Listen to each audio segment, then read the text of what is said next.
Хело, хело! Здравейте хора! Как сте? Днес сме се събрали, за да си поговорим малко на по-лични теми, а именно това как и по-бързо, и по-ефективно, и по-лесно да се справим с моментите, когато сме в дупка. Мотивирана съм, защото в момента аз съм в дупка, което не е много добре за моето психично здраве. Само че, както много добре хората около мен знаят, това на мен да не ми е добре на психичното здраве означава, че на тях има много добре, защото аз изкуквам и ставам една много весела и забавна личност, но дълбоко в себе си не е точно така.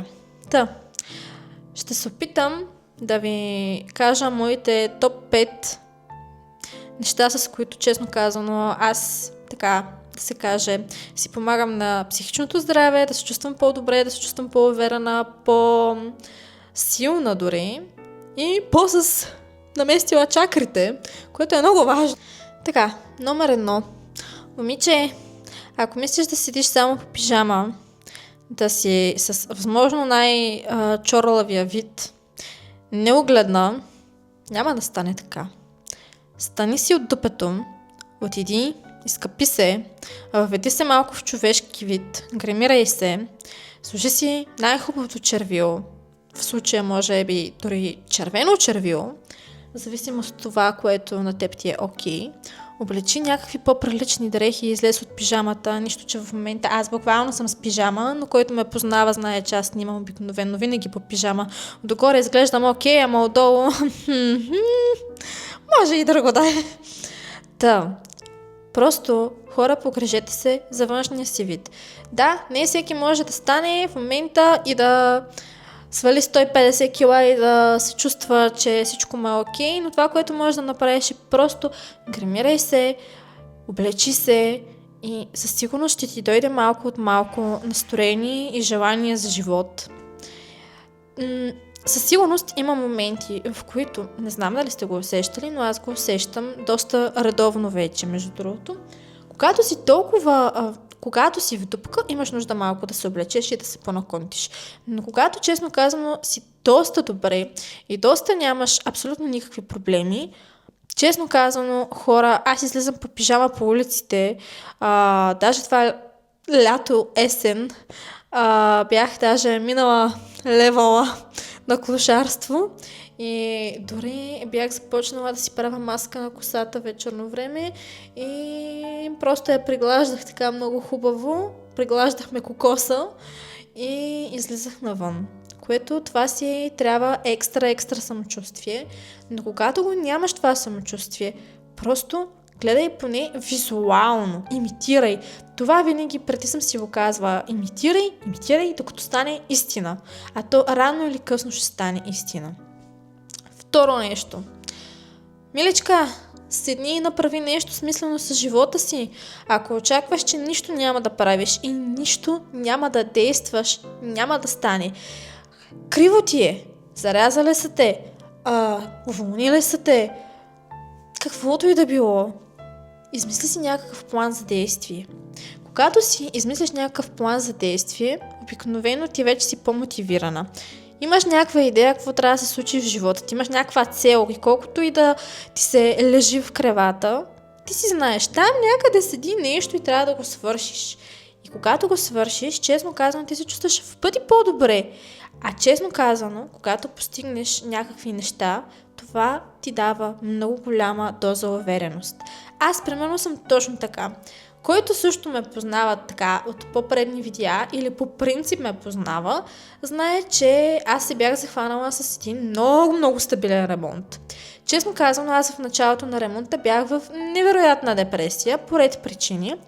В последствие, когато започнаха да случвам нещата по ремонта, дали с майстори, дали самостоятелно, това няма значение, въпреки че нещата, които ги правях самостоятелно, честно казвам, наистина ми носиха по-голямо удоволствие.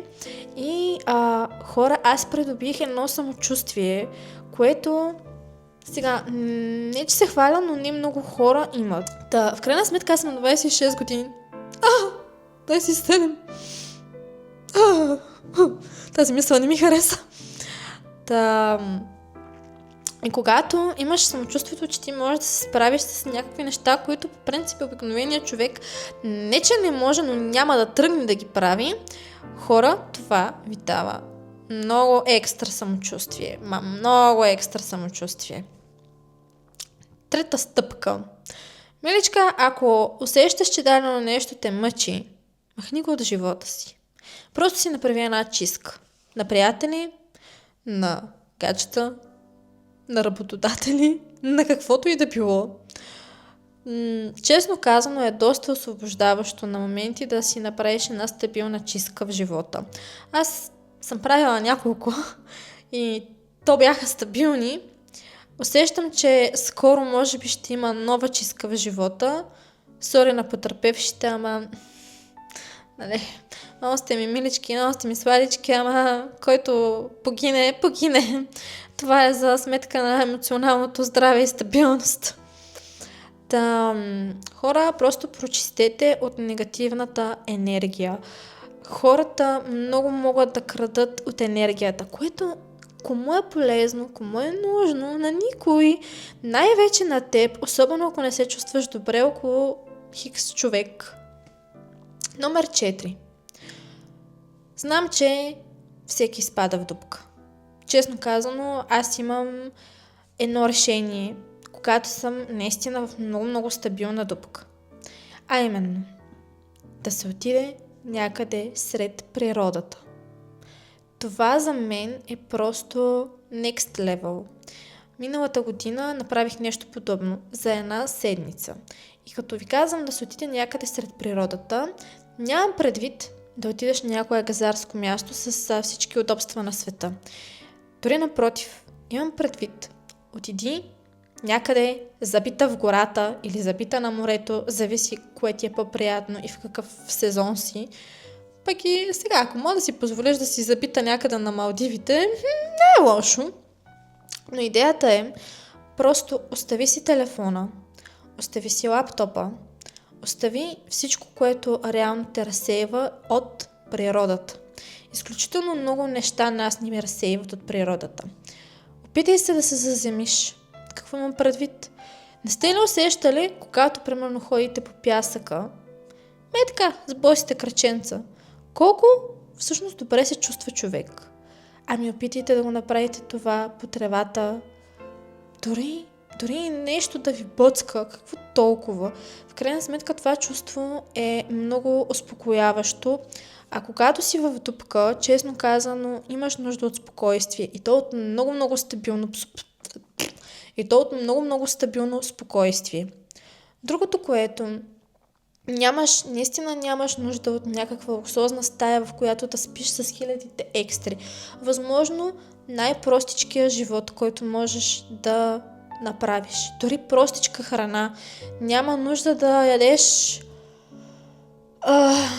варени, запечени, не знам си какво, въргаляни, примерно, картофи, свински и тем подобни. Яш проста храна. Яш салатки. Яш нещо, което по възможност, ако може, дори домашно, защото, честно казано, това, което си вкараш в тялото, дали е от градина или от някой парник с хилядите нитрати, това също влияе под една или друга форма. Представи си, отидеш някъде в гората и си, примерно, на някоя полянка. Май така на полянка. След това си хапнеш една салатка, която миреше на истинска салата, а не на домат, който отскача от пода. Знаем много добре за какви домати говорим. Не се ли чувстваш добре? Кажи ми, не се ли чувстваш наистина добре? И това за мен, честно казано, е един съвет, който трябва наскоро аз да си го послушам и да го направя. Но, по принцип, като си има предвид, че аз вече съм правила подобно нещо, хора, това е супер изчистващо, успокояващо, заземяващо, чувстваш се част от природата, част от света, което в днешния свят с тези бетонени плочи, които са около нас, с всичките тези телефони, смартфони, таблети, лаптопи, които ежедневно ни облъчват, дори в момента, за да мога аз реално да го снимам това, пак се случва нещо подобно, но да кажем, че това сега е с друга цел. да е по-оправдано. Всички тези неща нас ни мачкат. Цялата тази информация, която получаваме всекидневно, кому е нужна. И това е част, между другото, от номер 5. Хора, изчистете възможно най-много, както от хората, които ви заобикалят, така и от излишната информация. Събудиш се рано сутрин, пуснеш си телевизията, чуеш за 5 наводнения, 10 катастрофи, 3 происшествия по пътищата и така ти започва деня. Това не е нормално. Това не е окей. Това как да се почувстваш добре, спокоен и щастлив в днешния свят, когато буквално с пускането на телевизора, с отварянето на телефона или с отварянето на лаптопа ти вече си залят от негативна информация. Просто, ако можеш, отдръпни се от всякаква такава информация. Това вреди ни. И по принцип, да, знам, че примерно в социалните мрежи има супер много неща, които биха ни мотивирали, биха ни накарали да се чувстваме по-окей, но това е насред масата от всякаква друга информация, която не ни носи полза, ами напротив, вреди ни. Човешкият мозък няма реално капацитета да обработи цялата тази информация. Да, интересно ни е, да, готино ни е, но ние не сме създадени за такова количество. Ние сме изморени, дет се вика, още от събуждането. Затова по-добре, по-малко информация, повече спокойствие. В принцип, казах, че ще са топ 5 съвета, но честно казвам, аз в момента се сетих и за един 6 съвет. Няма как да не ви се е случило, мили хора, мили момичета. Сутрин станеш и почваш да се чудиш. Какво ще ядеш в офиса? Какво ще облечеш? Как ще се гримираш? Как ще си направиш косата? Това е, меко казано, тормозащо, изморяващо и излишно. По-добре стани предната вечер, измисли си някакви дрехи. Имаш достатъчно време. Ако можеш, подготви си косата отпреди това. Няма нужда да станеш сутринта и 30 минути да я дърпаш тая коса или да я навиваш.